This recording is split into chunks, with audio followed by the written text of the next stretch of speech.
Hello and welcome to episode 126 of the Wisdom from the Akasha podcast. My name is Suzie. I am your host and I am an Akashic Records teacher and practitioner. Today, I want to do a little bit of a deeper dive into something that you hear me refer to all of the time in the podcast, and that is a deeper dive on what's called the magnetic center. A couple of things to note about the magnetic center before we get started. So first of all, this idea of the magnetic center is a concept best explained, I believe, in the Fourth Way teachings of Gurdjieff.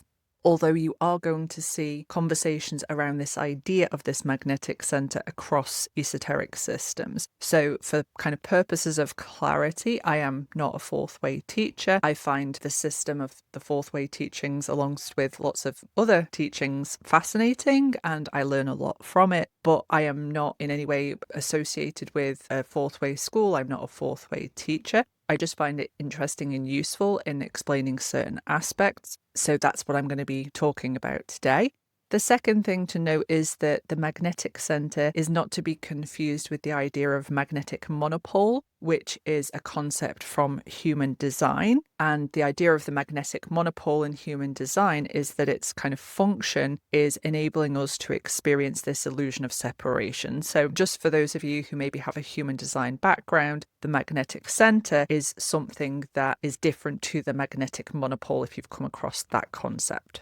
The first thing to know is that the Fourth Way teachings focus around the practice of self-observation. This you'll see referred to as self-remembrance, and the various centers and their activity. So in the Fourth Way teachings, there are 4 centers, which are the intellectual center, the emotional center, the moving center, and the instinctual center. These are essentially like 4 different minds that operate independently of each other and have different parts in them. So as humans, what the Fourth Way is saying is that we essentially have these different eyes, capital I. These different eyes that we have come under the influence of different types of influences. And it predominantly talks about these 2 influences, influences A and influences B. So influences A, according to the Fourth Way system, are those that are created in life. So these are anything where essentially selfishness is the energy behind it. So this is striving for a bigger car, a nicer house, more money. Nothing wrong with that, but this is an influence that the Fourth Way is referring to, and it's got this energy of selfishness behind it. Then the influence B are received not from everyday life and kind of that striving for more, but these are what's received from essentially the arts. So the arts, philosophy, literature, music, even science, esotericism, these bigger ideas. And these are more characterized by the energy of unselfishness according to the Fourth Way teaching. So the understanding in the Fourth Way teachings is that as a person becomes more conscious, as they're practicing self-remembrance and they become more conscious, they're seeing how they operate through these different centers, the higher version of the original centers that exist start to come online. As these influence B come in more and are received, because oftentimes if somebody isn't on their spiritual journey, they're not even receiving the B influences, they come in and they're not able to be received, the center of attraction grows, and that center of attraction is the magnetic center. So this is where this idea of magnetic center comes in from Fourth Way. Please know that is a very brief overview in respect of the centers, how they operate, influences A, influences B. It's a very brief overview. This is a huge topic within Fourth Way teachings. And of course, if you want to look at that more, if this kind of concept is lighting something up in you, then I would definitely recommend going and looking at more of the Fourth Way teachings if you want to explore that further.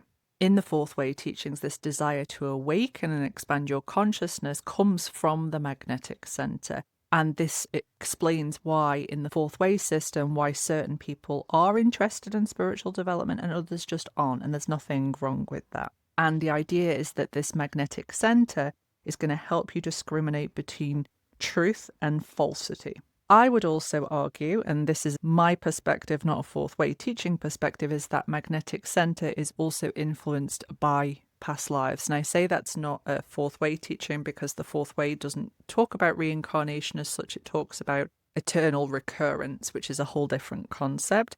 But for the purposes of clarity and my understanding of working with my own magnetic center, there's definitely those influences from past lives and systems and practices that you have worked with. And I definitely see that in the Akashic Records. So this magnetic center, it comes online, it gives you that impetus for that spiritual awakening. It starts to, according to the fourth way teachings, draw you to a school or teachings that are going to support you. This is why it's important to follow those nudges. So I also believe, as I've just stated, that this comes from past lives as well.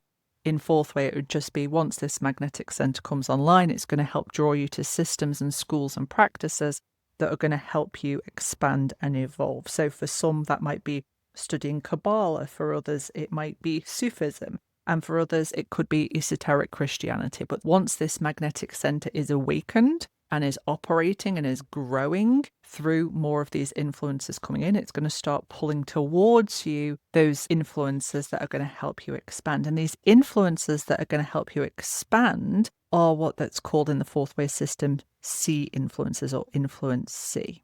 In these teachings, they talk about influence C only being absorbed after you've had enough influence B absorbed. And for an influence to be classed as a C influence, it has to essentially come from the higher mind, the higher aspect of mind, as opposed to book knowledge or ordinary learning. So this is where fourth way really promotes working under a teacher or under a school that is run by, or the person is operating from that higher aspect of mind. So they've been on their journey. They are connecting to divinity, source consciousness, higher beings to be able to transmit things to you, not just informationally, but also energetically. So this would be tied to that Eastern concept of a guru, someone who is able to not only give you information and guidance and instruction, so that kind of book learning, but they're also able to energetically transmit things to you as well. So this is from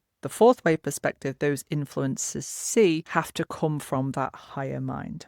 The final thing to note about this magnetic center and its function is that the fourth way teachings teach that the stronger and the bigger this magnetic center is, the more the student is free from what's called the law of accident in fourth way teachings, which is a whole nother podcast episode. If you want me to do an episode on my understanding of the law of accident, then just let me know in the comments. So this idea of a magnetic center is you have within your internal technology this thing called your magnetic center. It's an energetic center. It's not a physical location, and it's going to bring into you everything that you need. So this is why it's so very important not only to connect to that internal technology and strengthen that internal technology, but also to follow the nudges and the guidance to different things. You may, for example, listen to this episode and go, okay, that's really interesting. I'm on to the next thing. And this might not spark anything within you. For some of you, it might be like, oh my God, I really feel this kind of energetic activation within my magnetic center. I want to learn more about fourth way teachings and maybe go find a fourth way school or a fourth way teacher. It's following the nudges of that magnetic center that's important, not just learning something because somebody told you to or because they found it helpful, but really following those nudges. And that's where the magnetic center is really important. It's really going to help you determine what is right for you at this time. And in this time, because we have so much access to different information and different systems, different books, different teachings, it's brilliant that we have that, but it can be sometimes hard to navigate our way through. And that's where your magnetic center is going to really come to the forefront. Lots of people who come to study with me will often say, they came across something, it was an Instagram post or a podcast episode, and they just knew internally, they just had this, that's the person who I need to learn from. And that's the magnetic center at work. So I hope this has explained that concept a little bit better, because I do always refer to it in the episodes, and I thought it was worth just dedicating an episode to where that concept comes from. And I, of course, will see you next time for the next episode.